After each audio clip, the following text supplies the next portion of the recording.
മനുഷ്യയുക്തി പറയുന്നു, 99 പേരെ സംരക്ഷിക്കുക, ഒന്നിനുവേണ്ടി പലരെയും അപകടപ്പെടുത്തരുത്. എന്നാൽ നല്ല ഇടയൻ വ്യത്യസ്തമായി ചിന്തിക്കുന്നു.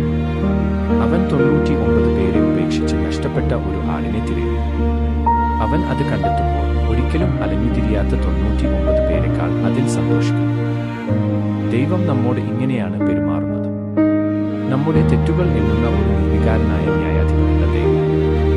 ഏറ്റവും ദുർബലരെയും ഏറ്റവും ചെറിയവരെയും മറന്നുപോയവരെയും പിന്തുടർന്ന് അവരെ തോളിൽ ചുമക്കുന്ന ഒരു പിതാവാണ് അവൻ. പോർട്ടിയുടെ വാക്കുകൾ കരുണയെ പ്രകാശിപ്പിക്കുന്നെങ്കിൽ യേശു തന്റെ മുഴുവൻ ജീവിതവും കരുണയോടെ ജീവിക്കുന്നു.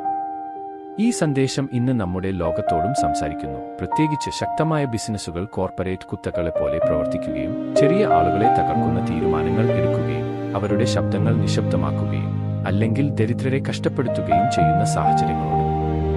വലിയ കമ്പനികൾ ചെറിയവയെ മാറ്റി നിർത്തുമ്പോൾ, അന്യായമായ സംവിധാനങ്ങളിൽ ദരിദ്രർ കഷ്ടപ്പെടുമ്പോൾ, ഇൻഡിഗോ വിമാനങ്ങൾ പെട്ടെന്ന് റദ്ദാക്കപ്പെടുമ്പോൾ പോലുള്ള ദൈനംദിന പോരാട്ടങ്ങളിലും ഇത് പല രൂപങ്ങളിലും നാം കാണുന്നു.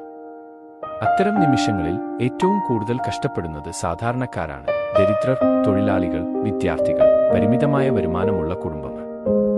അവർക്ക് സമയം, വേതനം, പണം, അവസരങ്ങൾ എന്നിവ നഷ്ടപ്പെടുന്നു. അതേസമയം ശക്തർ സ്പർശിക്കപ്പെടാതെ തുടരുന്നു. സമ്പദ്വ്യവസ്ഥ മനുഷ്യ വ്യക്തിയെയും പൊതുനന്മയെയും സേവിക്കണമെന്ന് കത്തോലിക്ക സാമൂഹിക പഠിപ്പിക്കൽ നമ്മെ ഓർമ്മിപ്പിക്കുന്നു. ശക്തരുടെ ലാഭം മാത്രമല്ല, കോർപ്പറേറ്റ് ശക്തി പ്രാദേശിക ബിസിനസ്സുകളെ തുടച്ചു നീക്കുകയോ ദുർബല കുടുംബങ്ങളെ മാറ്റി നിർത്തുകയോ ചെയ്യുമ്പോൾ അത് ശക്തരും സുഖകരവുമായ 99 ആടുകളെ സംരക്ഷിക്കാൻ ഏറ്റവും ദുർബലമായ ആടുകളെ ഉപേക്ഷിക്കുന്നതിന് തുല്യമാണ്. എന്നാൽ യേശു നമുക്ക് മറ്റൊരു മാർഗം നൽകുന്നു.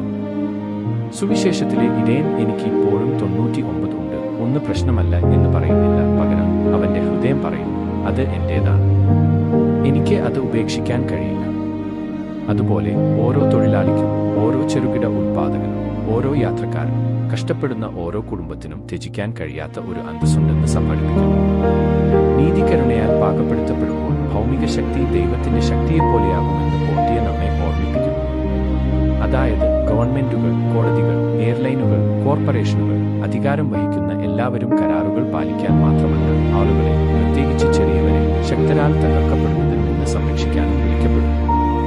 ന്യായമായ നിയന്ത്രണങ്ങൾ, ഉത്തരവാദിത്തമുള്ള ബിസിനസ് രീതികൾ, ഉപഭോക്തൃ സംരക്ഷണം, സത്യസന്ധമായ ആശയവിനിമയം എന്നിവയെല്ലാം സമൂഹത്തിൽ സുവിശേഷം ജീവിക്കാനുള്ള വഴികളാണ്.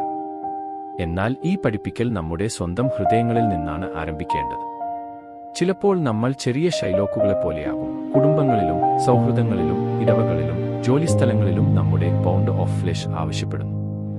എന്നിരുന്നാലും ഞങ്ങളോട് അതിക്രമം കാണിക്കുന്നവരോട് ഞങ്ങൾ ക്ഷമിക്കുന്നത് പോലെ ഞങ്ങളുടെ അതിക്രമങ്ങൾ ഞങ്ങളോടും ക്ഷമിക്കണം.